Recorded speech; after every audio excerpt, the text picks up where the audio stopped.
नमस्कार दोस्तों, मैं ललित गुरु टीवी लाइव में आपका स्वागत है। बहुत से लोगों के कमेंट आ रहे थे कि सर 5 लाख रुपए से ऊपर जमा है, इनकम का है जो प्रूफ मांगा जा रहा है, बैंक स्टेटमेंट है जो मांगा जा रहा है, आय का प्रमाण पत्र मांगा जा रहा है। तो इसी संबंध में मैं कुछ जानकारी आपको देना चाहूँगा। वैसे मैं थोड़ा बहुत इनकम टैक्स का नॉलेज रखता हूँ, ज़्यादा तो नहीं रखता, और काम भी करता हूँ। तो मैं इसी संबंध में आपको बताना चाहूँगा कि यदि आपकी मेहनत की कमाई है, ईमानदारी पूर्वक आपने वो पैसा कमाया है, तो इनकम टैक्स जो आय की आपसे स्रोत मांगी जाए, प्रमाण मांगे जा रहे हैं, तो उसमें आपको घबराने की आवश्यकता नहीं है।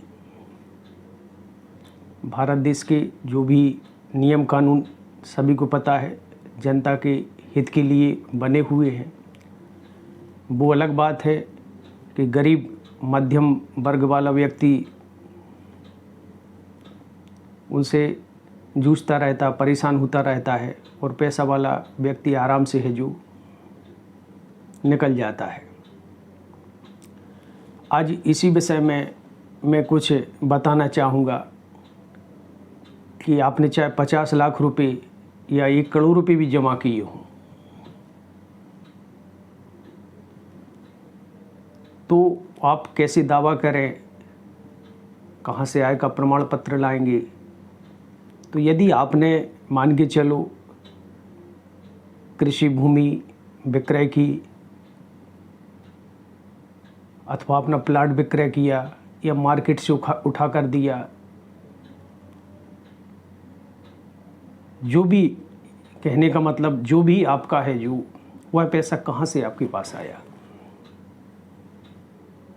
आयकर विभाग कोई बुरा विभाग नहीं है, जनता की हितों के लिए ही बनाया गया है, क्योंकि जो टैक्स मिलता है उसी से ही सरकार जो राजस्व वसूल करती है, तो जनता के हित कल्याणों की काम करती है, सभी को पता है।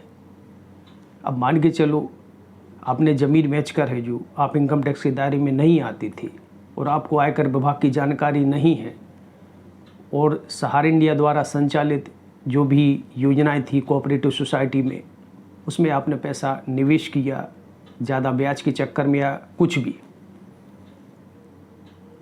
और आज आपसे, क्योंकि जब तक सहारा के हाथ में था, तो सहारा इंडिया द्वारा है जो कभी भी है जो सोसाइटियों में जो भुगतान, चाहे वो रीइन्वेस्टमेंट किया गया हो या किसी भी तरह एजेंट द्वारा कलेक्शन लाकर आपका किया गया हो, तो उसमें TDS कभी ना काटा था। और बताया भी गया था कि सहारा समूह द्वारा जो संचालित है जो सहकारी समितियां हैं, वह आयकर से मुक्त हैं। अब प्रश्न उठता है कि भाई किसी झंझट में ना फंस जाए। तो झंझट में तो आप पहले से ही फंसे हैं, इधर कुआ उधर खाई। यदि आपकी मेहनत की कमाई है, ईमानदारी पूर्वक आपने अर्जित की है, तो आप ये जो जहाँ से ये लेटर आ रहा है, उसमें जो क्या बोलते हैं, ये लेटर है जो जिन भी जमाकर्ताओं के पास में आया है, तो इसमें एक एड्रेस दिया है, सहारा CRCS रिफंड प्रकोष्ठ के नामित प्राधिकृत अधिकारी। इनके द्वारा जो जानकारियाँ प्रायः सभी को इन्हीं के माध्यम से दी जा रही हैं, तो इन्हीं के नाम से है जो एक एफिडेविट बनवा के दें, और जहाँ से भी आपने वह पैसा आपके पास आया है, तो उसका प्रूफ भी उसके साथ लगा दें। यदि समय ज़्यादा हो चुका है, आपके पास नहीं है, तो यह आप है जो तहसील आदि से भी प्रमाण ला सकते हैं। और यदि ये नहीं ला सकते तो आप इसमें लिख सकते हैं, यदि उनको आवश्यकता पड़ेगी तो वह मांग लेंगे। और नहीं पड़ेगी तो कोई बात नहीं, तो आप एक एफिडेविट बनवा कर दे सकते हैं जहाँ से भी वह पैसा आया है वह उसमें जो उल्लेख करें उसमें लिखें अपना नाम, पता, जिस डेट को आपने पैसा जमा किए हैं उस पैसे के बारे में लिखें और बताएं कि भाई ये मेरी ज़मीन जगह या संपत्ति से प्राप्त हुई थी और आपको आयकर के नियमों की जानकारी नहीं है। यदि है तो लिखें और नहीं है तो लिखें। और यह मेरी मेहनत की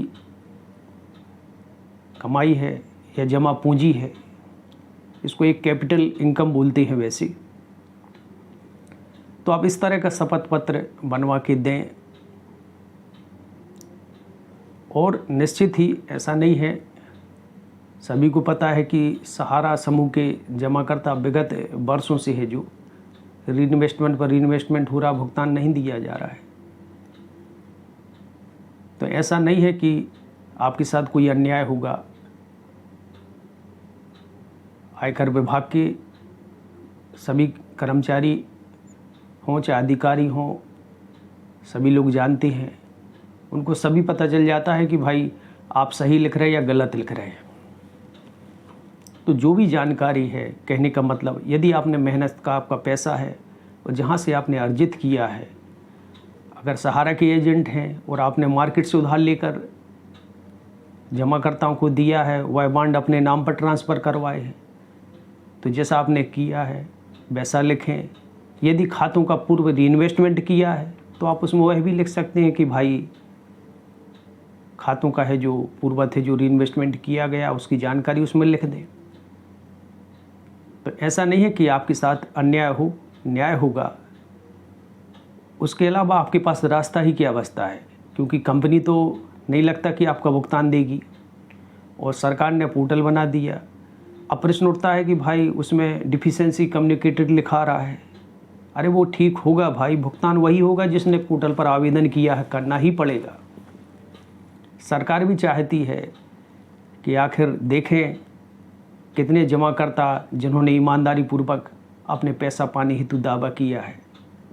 पोर्टल जब बना था तो उसमें तो ऐसी कोई जानकारी नहीं थी कि आपको आयकर का प्रमाण पत्र देना होगा, आरटीआई आदि की जानकारी देनी होगी, बैंक स्टेटमेंट देना होगा, ऐसा तो कुछ नहीं था। और उसकी साइज भी 200 KB है, उसमें क्या क्या आप अपलोड कर सकती हैं। तो ऐसे बहुत से प्रश्न हैं। तो यह शपथ पत्र में उल्लेख भी कर दें आप कि भाई आपके पोर्टल पर इस तरह की कोई जानकारी नहीं थी और आपके द्वारा बाद में मांगी जा रही है, तो मैं आपको यह जानकारी स्पष्ट करना चाहता हूँ।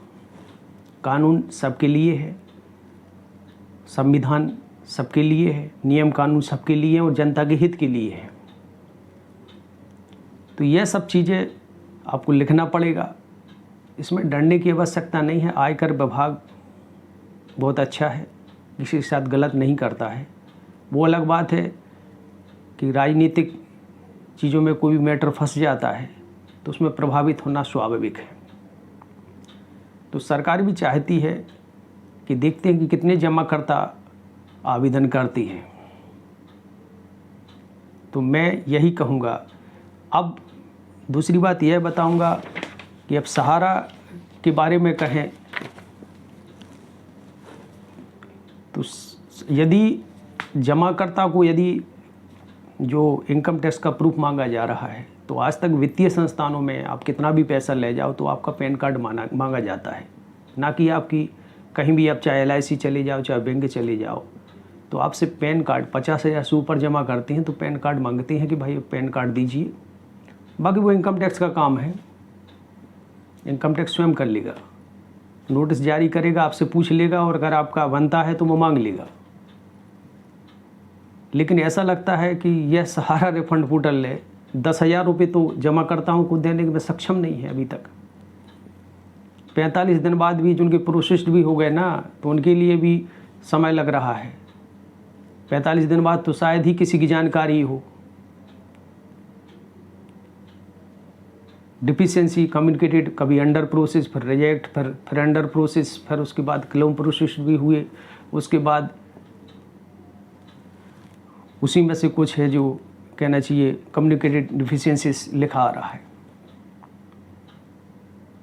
तो ये सब तमाम प्रकार की परेशानियां हैं और ये आप ही को समाधान करनी पड़ेगी।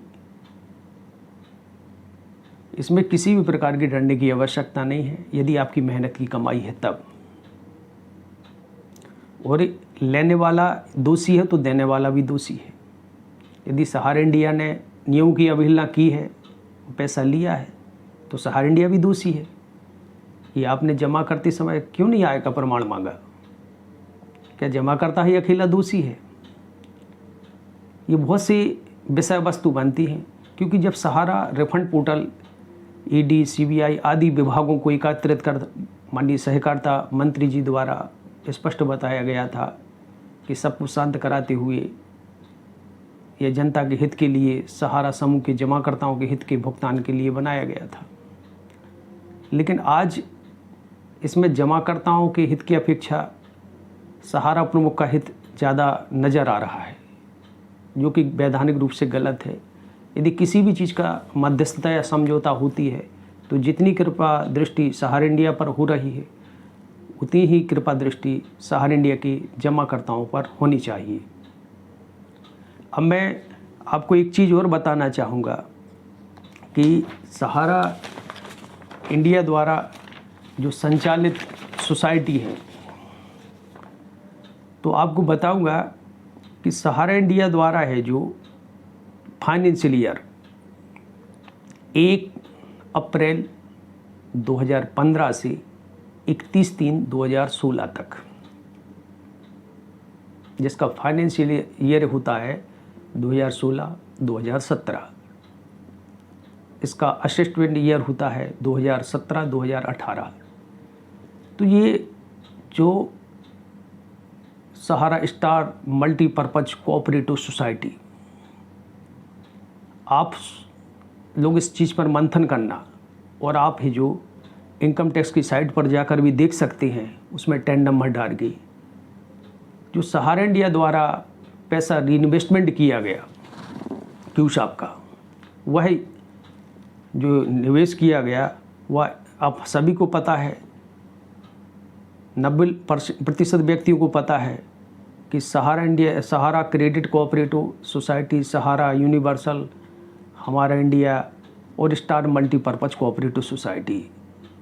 अब मैं यहाँ आपसे बात करूँगा star multipurpose cooperative society Hyderabad Saifabad. यह सभी को पता है, लेकिन आप सोच में पड़ जाएंगे कि फाइनेंशियल ईयर 2016-17 में जो सहारा इंडिया द्वारा रीइन्वेस्टमेंट किया गया वह स्टार मल्टीपर्पज़ कोऑपरेटिव सोसाइटी, जो कि लखनऊ द्वारा संचालित होती थी, जिसका 10 नंबर LKN S11-975F था। आप इसे आयकर की साइट पर 10 नंबर पर सर्च कर सकते हैं। और इसके जो दस्तावेज़ दिए गए, तो ये दस्तावेज़ जो कंपनी द्वारा दिए गए, ये दस्तावेज़ हैं 22 फरवरी 2016 की, जिसमें पता लिखा है star multipurpose cooperative society limited Hyderabad Saifabad, जबकि इस पर लिखना था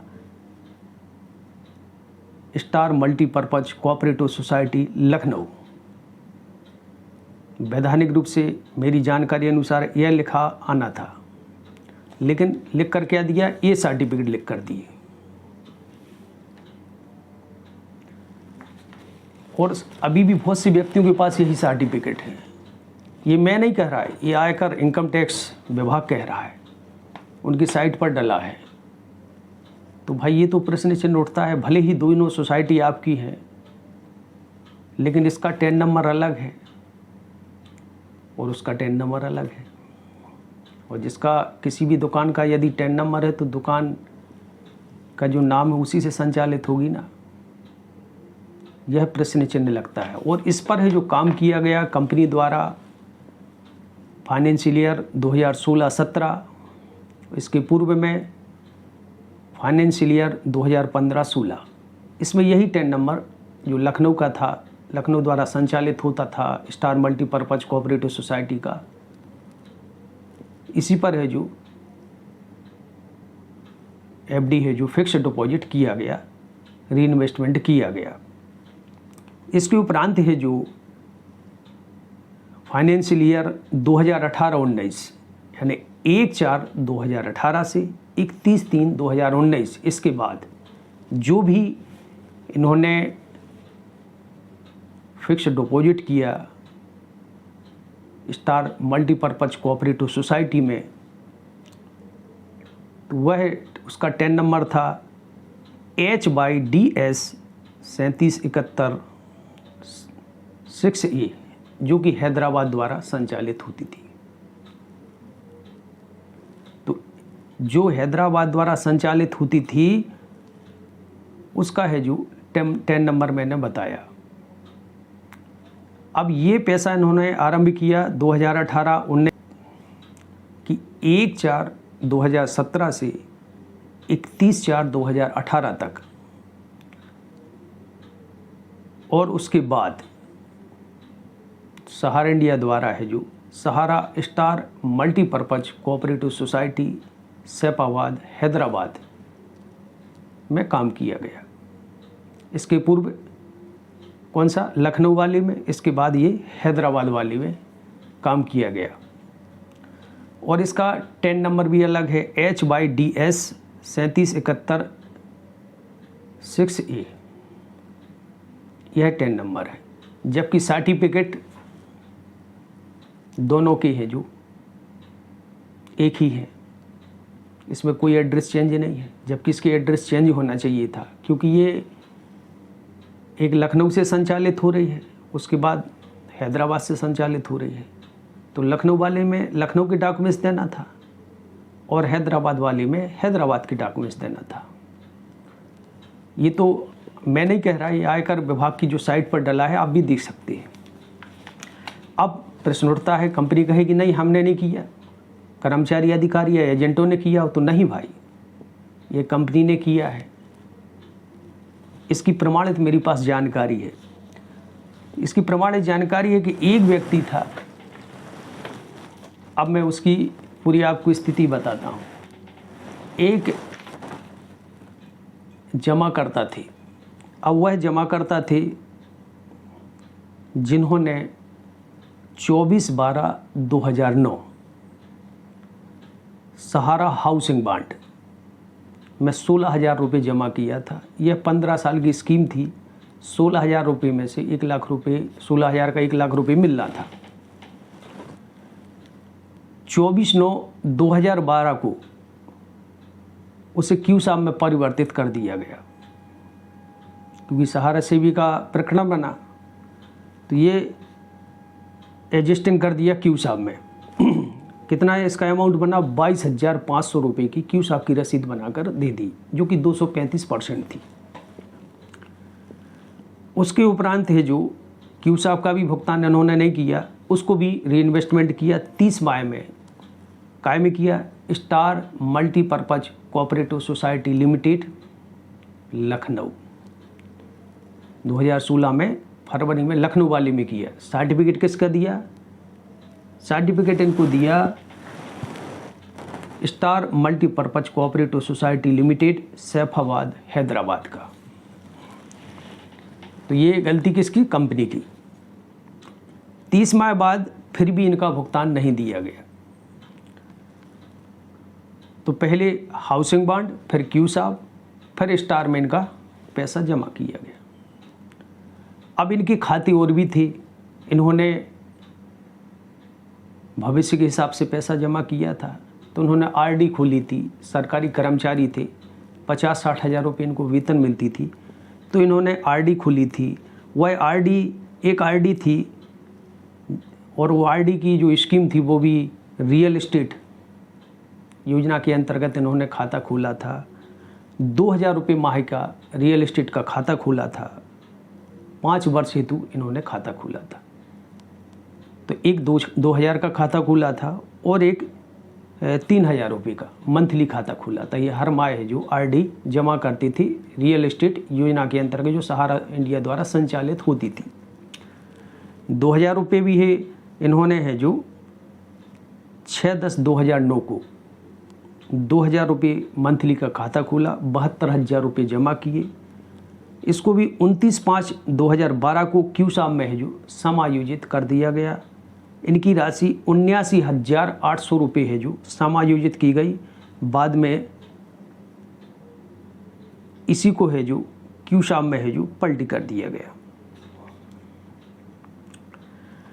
अब क्यूसाम में जो रीइन्वेस्टमेंट किया गया वह रीइन्वेस्टमेंट हमने आपको बताया 79,800 रुपये था। इसके उपरांत है जो इसे star multipurpose cooperative society Lucknow वाली डिवीज़न में समायोजित किया गया। इसका अमाउंट था 1,29,451 रुपये। एक दूसरी आरडी 3 इन्होंने 3,000 रुपये माह की जो आरडी खोली थी रियल एस्टेट योजना में, तो इनकी 36 माह वह आरडी चली। उसमें भी 1,08,000 रुपये जमा हुआ। 18/5/2012 को 1,19,700 रुपये क्यूसाम में समायोजित कर दिया गया और क्यूसाम के बाद उसे star multipurpose cooperative society Lucknow में समायोजित कर दिया गया 1,94,176 रुपये। ये कायम किया लखनऊ वाली स्टार में। अब सर्टिफिकेट किसका दिया? सैफाबाद हैदराबाद का। इसकी एडवाइज भी है, उन्होंने सामने वाले ने संस्था की प्रमाणित एडवाइज भी ली थी, क्योंकि वह सरकारी कर्मचारी थे, वो जागरूक थे कि उन्होंने बोला भाई बाद में दिक्कत परेशानी ना बने। तो उन्होंने सबकी, चाहे वह क्यूसाप की हो चाहे स्टार की हो, सबकी एडवाइज हो प्रमाणित काफ़ी है जो लेके रखी थी, मैंने अभी उनसे मंगाई थी। इसके उपरांत में इन्होंने क्या किया कि ये पैसा था, ये 3 अकाउंट थे, इन तीनों का अकाउंट का पैसा है जो 29/8/2018 में 29/8/2018 में फिर इन्होंने रीइन्वेस्टमेंट किया। पहले इन्होंने कोशिश की कि भुगतान मिल जाए, CRCS को आवेदन भी दिया कि भाई मेरा भुगतान नहीं हो रहा है, लेकिन कोई परिणाम नहीं निकला, भुगतान नहीं हुआ। तब इन्होंने क्या किया, संस्था के अधिकारी गणों ने कहा भाई आपका TDS नहीं कटेगा, ऐसा भी तमाम प्रकार के प्रलोभन दिए, हमारा टारगेट है, ऊपर से दबाव है। और इन्होंने उनको भावनात्मक समझाते हुए 29/8/2018 को ये तीनों अकाउंट है जो 2,90,805, 1,93,871 और 54,663 रुपये। इस तरह ये अमाउंट 5,39,339 रुपये हुआ, प्लस 661 रुपये मिलाकर 5,40,000 रुपये की फिक्स डिपॉजिट सहारा क्रेडिट कोऑपरेटिव सोसाइटी में कर दिया गया। अब सहारा क्रेडिट कोऑपरेटिव सोसाइटी में कर दिया, ये एडवाइज है उनकी। और कैसा किया, 1-1 लाख रुपए के है जो 5 और 40,000 की एक FD बना दी गई।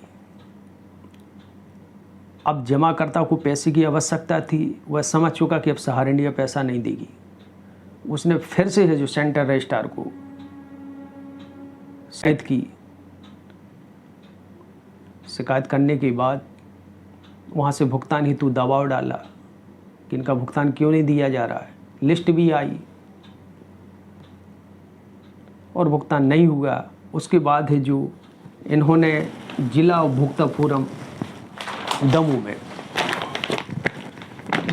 जो एडवोकेट हैं जिला उपभोक्ता फोरम के माननीय किशोरी लाल तामकार जी हैं, उनके माध्यम से प्रकरण दर्ज किया, जिसका क्रमांक 139/2020,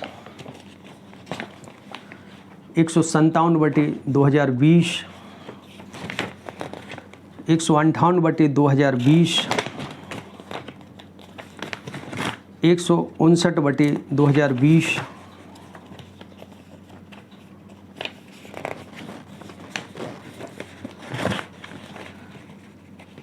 इस प्रकार इन्होंने है जो अपना प्रकरण दर्ज किया और 28 फरवरी 2022 को इनका आदेश हुआ और भुगतान नहीं मिला। आज इन्होंने जब पोर्टल पर आवेदन किया तो इनकी जानकारी लिखकर आ रही है डिफिशेंसी कम्युनिकेटेड। यह सब प्रमाण है, एविडेंस है, साक्ष्य है, लेकिन ये सबके पास तो नहीं होंगे। हो सकता है 1-2% व्यक्तियों के पास उपलब्ध हो, लेकिन इन एविडेंसों के माध्यम से मैं बहुत जल्द माननीय सर्वोच्च न्यायालय, माननीय हाई कोर्ट, माननीय प्रधानमंत्री, सहकारिता मंत्री और जो भी सरकारी विभाग हों उन सबके उनके यहाँ है जो यह संपूर्ण जानकारी वित्त साक्ष्य के साथ है जो दूंगा।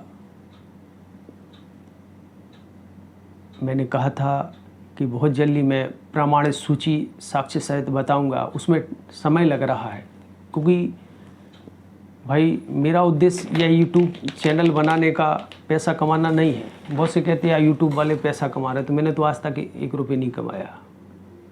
मुझसे यूट्यूब वाली कंपनी ने कमाया है। इसके पहले भी 2 चैनल थे और सबको पता है कि सहारा की पकड़ कितनी है। हालांकि मैं वैधानिक रूप से परिपक्व था और उससे लड़ा भी, लेकिन किसी की ज़िंदगी पर आ जाए तो ऐसा क्या काम था, तो मैंने वह चैनल ही जो डिलीट कर दिए थे। तो यह चैनल का उद्देश्य यही है कि जो वास्तविक सच्चाई है उसी को आपको अवगत कराना है। कमाई करना उद्देश्य नहीं है। कुछ लोगों का काम है, 1-2% होते ही है कि वो नकारात्मक ना करेंगे ना करने देंगे। तो भगवान श्री राम की प्रजा मीत नहीं हुई, तो हम तो एक साधारण मनुष्य हैं।